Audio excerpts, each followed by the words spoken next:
কাল থেকে একটু আগে আগে রান্নাটা শেষ করার চেষ্টা করো। আমরা 2টার মধ্যে কিন্তু লাঞ্চ করি। মা গো, বেলা তো অনেক হয়ে গেছে। হ্যাঁ মা, তাহলে আমি এখন বসে পড়ি। কি বলো, তুমি কেন বসবে মা? আমাদের বাড়ির না একটা নিয়ম আছে, মানে আমরা আগে বয়োজ্যেষ্ঠ যারা তাদের, আর ছোট যারা তাদেরকে খাইয়ে তারপরে বাড়ির বউ যারা আছেন তারা খান।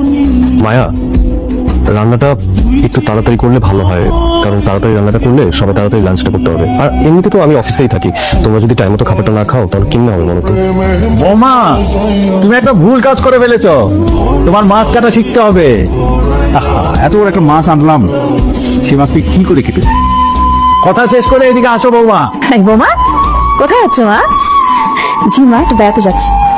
খালা তুমি আসছো, খুব ভালো কাজ করছো। তোমরা দুই বোন মিলে এখন গল্প গুজব করো, আমরা আসতেছি। হ্যাঁ, এই কি বলিস? তো মাথায় কি বুদ্ধি শুদ্ধি কোনো কিছু নাই? তো খালা আসছে, এখন তুই কোথায় যাবি? খাওয়া দাওয়া করবি না তো?